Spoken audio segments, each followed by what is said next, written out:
is azt képzeltem, hogy fotoriporter vagy filmoperatőr leszek. És hát az is nagyon nagy hatással volt rám, amikor egyszer a Vadás Gimnáziumban ugye évzáró volt az udvaron, és akkor 3 marha nagy emelvényt fölraktak a tévések. És ott álltak a tetejében ezekkel az ősi kamerákkal. És hát én majd elolvattam, hogy egyszer én állhatnék ott a tetején. Na és akkor mondtam, hogy én vagy fotoriporter leszek, vagy filmoperatőr. De hát az édesanyám táncosnő volt, miután nem mehetett egyetemre a zsidó törvény miatt, ezért elindult a világba, és varietékben táncolt. Tehát azért természeténél fogva volt benne valami adottsága a művészet, a versek iránt. Az édesapám vándorfényképész volt, ami szintén kényszerűségből, mert hogy az édesapám szocdem volt, az anyám pedig nyugatról jött haza, tehát semmiféle munkát nem kapott egyikük sem.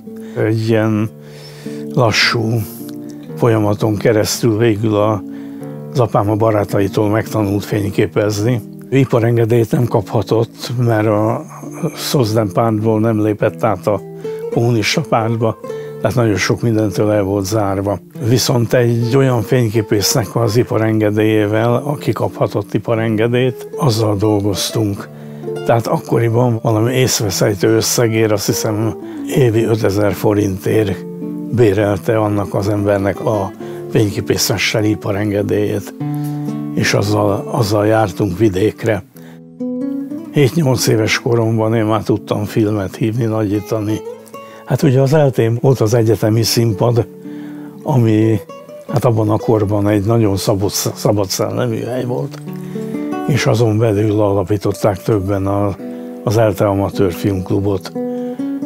Tehát például az egyik feje volt a dolognak Szegfű András. Nagyon-nagyon jól vitte ezt a dolgot.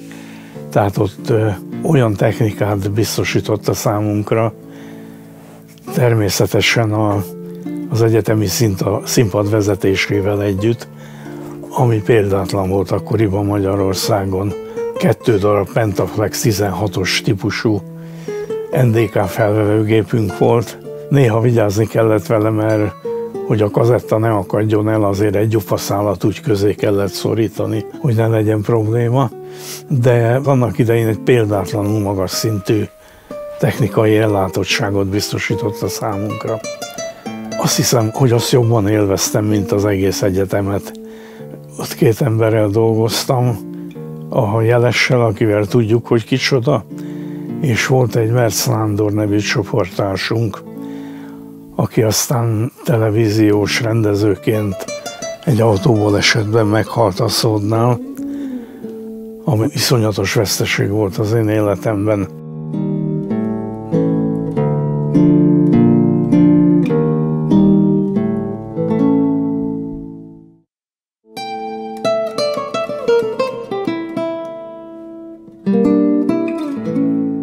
A Jelessel ez egy rettenetes nagy haverság volt. Már a főiskola óta mind a ketten ilyen 7. kerületi csüvészek voltunk, ugye. A Jeles még nagyobb vagány volt, mint én.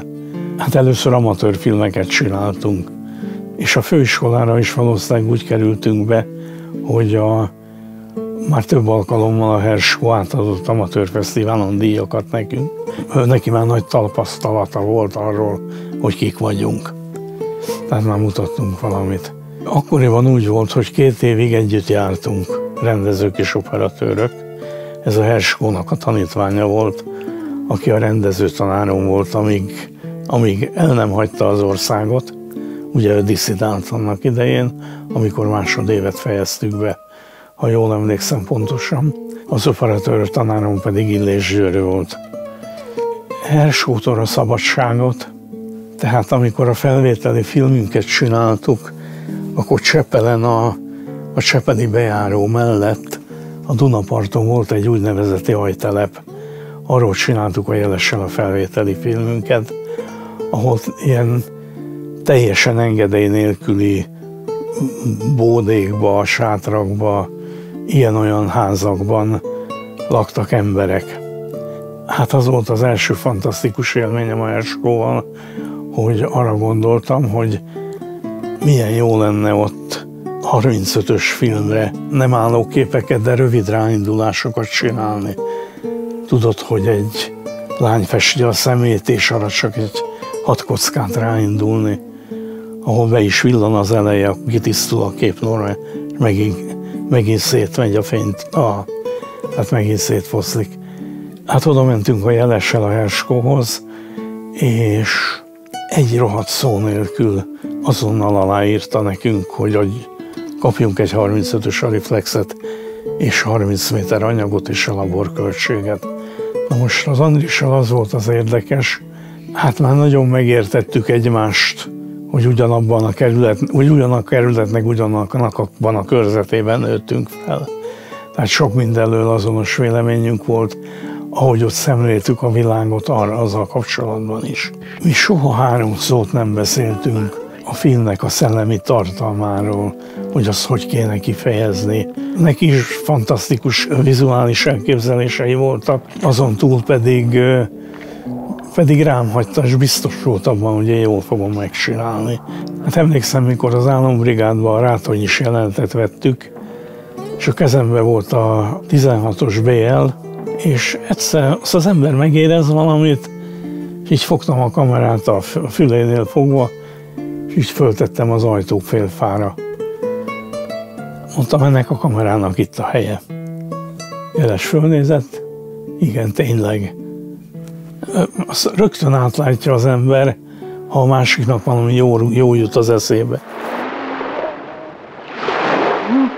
Például az Angyali üdvözletbe. Ott olyan dolgokat tárt készen elém, hogy azon nem kételkedni nem lehetett, hanem vizuális értelemben olyan megalapozott dolgok voltak, hogy csak azt éreztem, hogy minél jobban meg tudjam csinálni. Valamelyik ókori színben volt egy ilyen sárból tapasztott fal, és összetörtünk valami tükröt, és akkor hirtelen az jutott eszembe, hogy csináljunk egy fártot, és ezeket a tükörcserepeket nyúljuk be az agyagba úgy, hogy ahogy megy a fárt, minden egyes cserép mindig verje be a napot az objektívbe.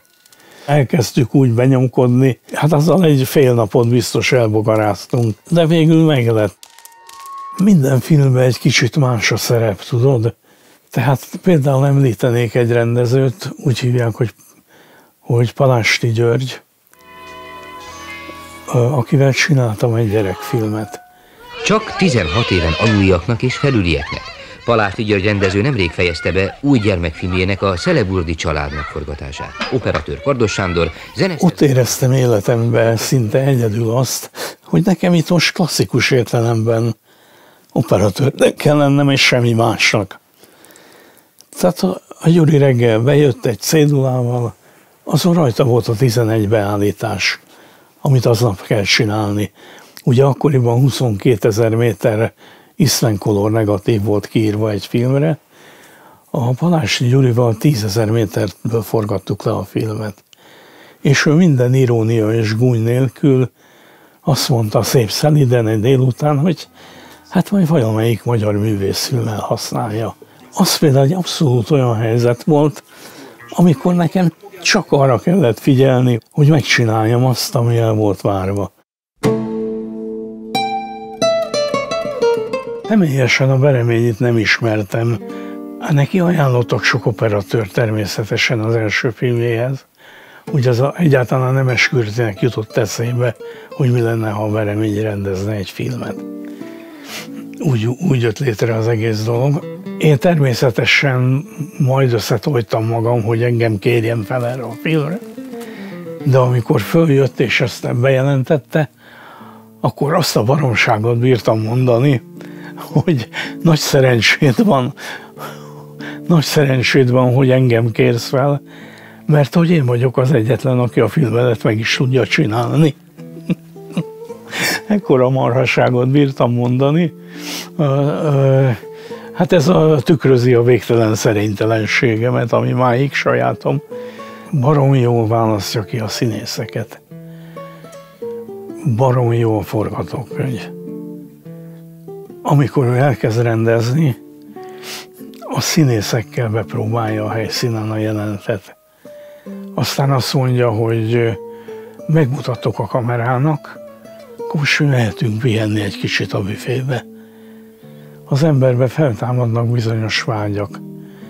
Tehát például, amikor a gyerek összeesik, ott van egy Ames-féle demonstráció. Az Ames egy amerikai pszichológus volt, aki az érzékelésnek a határait kutatta, és akkor én ezzel nagyon sokat foglalkoztam addig is. Az Ames-féle szoba az, amikor aki közelebb áll, az kisebb, mint aki hátrébb áll, mert az úgy van hamisan megépítve, az a látvány. És amikor a gyerek elájul, akkor van egy oldalirányú fárt. Ugye fahulladékból összeraktuk a nagyapa bódéját.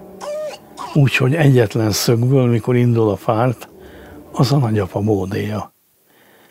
De ahogy elmegyünk és a gyerek elvágódik, akkor szétoszlik lécekre, és már nem a bódé. Vagy amikor kísértük a gyereket, amíg oda jut, ugye abban baromi jó mozgások voltak, bocsánat, de azt úgy csináltam, hogy ott leragasztottam a lupát, nem tudtam a gépbe nézni, és nem is akartam. És az attól lett ilyen érdekes, hogy a Vereményvel megbeszéltük, hogy ő bemegy a piacra, megrendezi a jelenetet, én azt nem látom. Hanem utána úgy megyek be a gyerekkel, meg ezzel a nagy darab statisztával, aki a plakáton volt, hogy tovább is konyec, hogy nem tudom, hogy mit rendeztek be. És az azért lett ilyen, mert nem tudtam, mit csinálok, és valamiért szóval ezt találja ki az ember, hogy egy adott dologhoz ez akkor lesz jó, ha én nem tudom, hogy mit tártak elém. Én általában nagyítóval nézem a fényképeket, marára érdekelnek a részletek, hogy kinek van üvegszeme, kin milyen cipő van, stb. A saját családomnak a fotói között láttam 6 darabot, megszámoltam úgy, amik olyan értelemben voltak rám rettenetes hatással, hogy azt kellett gondolnom, hogy bár én professzionális filmkészítőnek készülök, de ilyen képeket a büdös életemben nem fogok tudni csinálni, mint ami véletlenszerűen amatőröknek a kezén létrejön. Pontosan emlékszem, meg is vannak valahol a tárolómban a képek, de pontosan emlékszem bizonyos darabokra, amik rávezettek dolgokra. Nagyon nagy hatással volt rám egy kép, ami egy Rákosszentmihályi családi háznak a nappaliában készült. De az illető nem tudott fényképezni, ugye nekünk megtanították, hogy minden részletnek ott kell lenni. Hogy nem éghet ki, nem bukhat be, stb. Hogy kell egy negatívot kezelni. Na most ezek az emberek nem tudják és szarnak rá egyébként is. És ebből csodálatos dolgok jönnek ki, amiből lehet tanulni. A háznak a nappalia ez olyan, hogy csodálatos kiégett fények vannak az ablakban, vagy olyan a nap végig süti a bútort, viszont az asztalábának a másik fele meg bebukik. Amikor a tanítványokban meghozzák a Teleki halálhírét, annak a fényét erről a fotóról csináltam, ami csodálatra méltó, és sem én, sem az André Kertész nem tud hasonlót csinálni.